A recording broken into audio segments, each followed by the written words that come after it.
Ameni, ameni, ameni. Ameni bangcwele. Ameni bazalwane, ameni sithandwa zezulu. Umama Tekwane la eOrange Farm ukhulumayo. Ngiyanibingelela ngegama lenkosi yethu uJesu Kristu waseNazaretha. Sengiphinde ngabuya ke bathandwa ngenkulumo engake ngayikhuluma maqondana amabhizinisi uNkulunkulu Baba oathi uyawacela kuba bonke abaKristu babe namabhizinisi ngoba amabhizinisi akhona emhlabeni awangcwele ukudla okudayiswa abantu emhlabeni akungcwele. Abantu bakhe badla ukudla okungcolile ingakho begula nje abantu ngoba abantu abanamabhizinisi bayahamba bayofuna imithi enyangeni, bayahamba bayofuna imithi kubaprofiti bamanga bese bebuya bethela kule zinto ezizodliwa ngabantu bakaNkulunkulu. Manje uNkulunkulu lonto leyo akasayithandanga. Uthembeni na ke emaKristu ukuthi nizomenzela lamabhizinisi athe uyawadinga empilweni zethu ngoba vele uNkulunkulu akakwazi ukuzenzela izinto. Uthemba thina amaKristu, wonke umuntu owumKristu Afrika yonke uyadingeka ukuthi enze ibhizinisi ezobangcwele engazucelwa ngalutho, ezokhulekelwa nje kuphela nje iphile ngomkhuleko nje lo bhizinisi leyo iphile ngobungcwele. Ingilosi yasezulwini nomoya oyingcwele uyohlala kuleyo bhizinisi yakho, ibhizinisi yakho ibe ngcwele.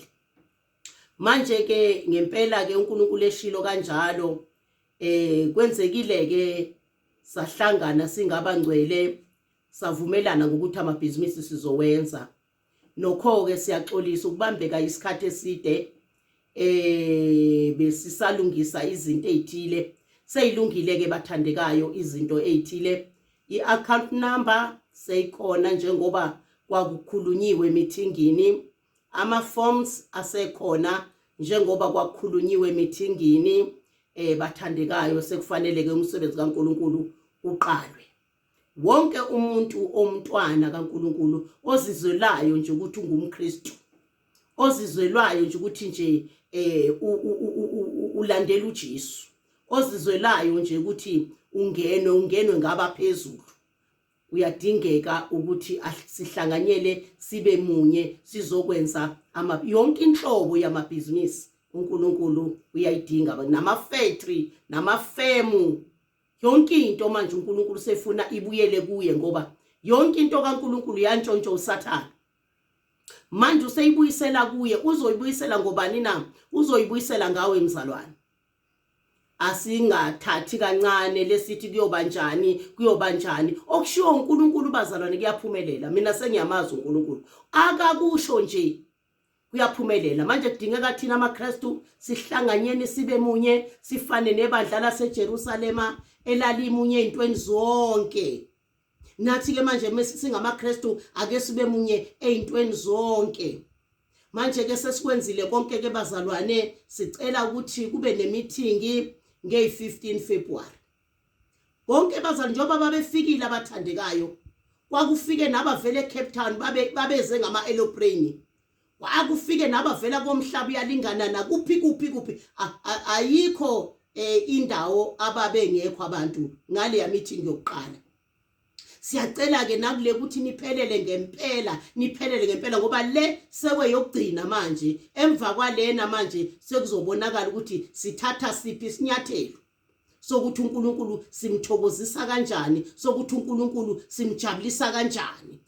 Ngoba ukujabulisa uNkulunkulu akusikhona nje ukuthi ngumntwana kaNkulunkulu ngisindisiwe ngithethelelwa izono. Ukujabulisa uNkulunkulu ukwenza into ayishilo. Athi lapha kuDeuteronomy kuyothi umulilalela izwi lami. Ukujabulisa uNkulunkulu kumlalela. Nowa bamlalela uNkulunkulu bakhe imikhumbo Nowa. Nathi namhlanje uthi uNkulunkulu masakha amabhizinisi. Uyazi yena lokhu ukuthi ukusholani. Akangitshelanga ukuthi ukusholani. Kodwa nje uthe nje mina angimemezela ukuthi amaKristu akakha amabhizinisi azobangcwele. Wathi singahlulwa amaMuslims. wathi singahlulwa amandiya khonza uNkulunkulu wawo kodwa ayawufeza umthetho kaNkulunkulu wabo. Nathi kufanele sizofeza umthetho kaJesu Kristu waseNazaretha, wendodana kaNkulunkulu ephezkonke.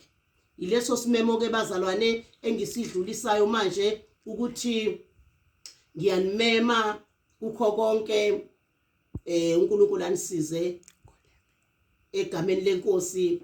Imeeting ke iyohlangana nge-15 February, siyoqala ukungena ngo-11, siyacela abantu 10 o'clock 10:30 bese bekhona bazalwane, ngoba siyakhuleka futhi engathi bangaqala ngo-10 abantu, sibe nesikhathi sokukhuleka, sibe nesikhathi sokuthandaza, simcela uNkulunkulu abe yifoundation yakho konke sizokwenza. Siyacela ke bazalwane egameni lenkosi, amen.